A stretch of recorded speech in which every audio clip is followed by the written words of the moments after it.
surprise. I never knew I'd go into acting. It was never, on my cards, so to speak. I had just signed a record deal with a subsidiary of EMI at the time, and my manager, who's totally awesome, goes, "Hey, you can fight, right?" And I was like, "Yeah." And he goes, "You want to audition for this Chinese film?" He goes, "The producers already have 3 or 4 big names, in their mind." But he goes, "I have a feeling you should just go for it, try it out." And I'm like, "Okay, I can fight, I'll do it." So I went, auditioned, and kind of just forgot about it, And he calls me up. He was super excited, and he was like, "You got it!" I was like, "I got what?" Then he was like, "Well, you're gonna play the lead in this film, and I knew that after, having met the directors and stuff, that I was playing the arc in the movie. So if I screw up, not only is this eternally on Google and for people to view, that I really had to pull my stuff together and learn how to act and learn how to empathize with the policewoman, falling in love with an assassin, and it was a really cool. It had a lot of cool kind of subtlety to it.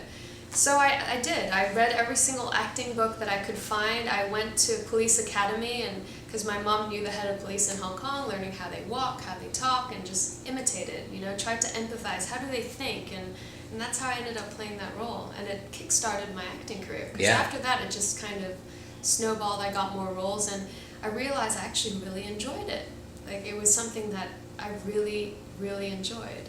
Carrying a lead role is intense. Yeah. Definitely. It's hard.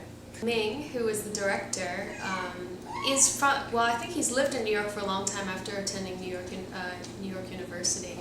And it recently just finished, and they were nominated for a bunch of awards, actually, at the Taipei Film Festival. So it was nominated for Best Director, Best New Film, and Best New Actor. And so now I think it's been released in Taiwan. They're going to release it in other places. And it was actually really cool because despite you saying not a lot of people know about it, I was at the Toronto Film Festival a few days ago, and I went and met Peter Chan, director Peter Chan, who just did American Dreams in China, which I loved. Really cool film. And he was like, and I went up to him, I was like, "Oh, it's a pleasure to meet you." It was the first time I'd ever met him. And he goes, "I know you from somewhere." And I was like, "Really?" He goes, "I've seen your work." And I was like, "Oh, maybe Legendary Assassin, Arrow?" I doubt he watched Arrow. But, and he goes, "No, it's something else." And after kind of spinning my head for a long time, like, "Tomorrow Comes Today," he goes, "Yes, I was on the panel for the jury at the Taipei Film Festival."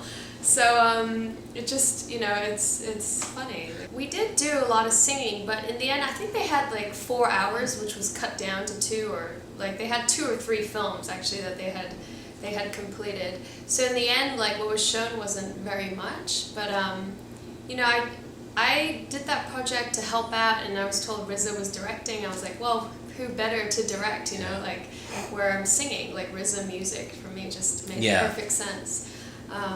So yeah, we did a lot of singing, but I don't think as much came out like in the film. Well, first of all, a lot of my friends are involved in doing short films. I think that it's a really great medium for people to fully explore their creativity, and also for an actress to really kind of diversify their roles and just experiment with different characters, I'll still do a short film like 10 years down the line if it's a good script and people I enjoy working with. I think acting is about the art, and for me it's not just about getting like a big feature or a TV series. All of this is great, but this is where we started, so we can't just put it behind us and be like, "Oh, I'm too good for this now." With Mr. French Taste, didn't you audition for the nanny role and lose out in that? Yeah. Jen's a really good friend of mine. She wanted me to play a geeky, kind of nerdy, like Christian psychology major, and I was happy to do it. It was like a cameo, and she's a really good friend of mine. And it was perfect for a cameo, yeah. Yeah, it was cool. Yeah. Like, I enjoyed it. And Osric, it just, people ask me, what do you admire about Osric's role in that film? I was like, he gets to pick his nose on screen. Yeah, who gets to do that? Yeah, it's awesome. I never called myself a quadruple threat. Okay, well, you are, whether you call yourself that or not. There's not very many people that have all of these talents, but I'm so sweet. I'm not a threat. Okay, you're not a threat.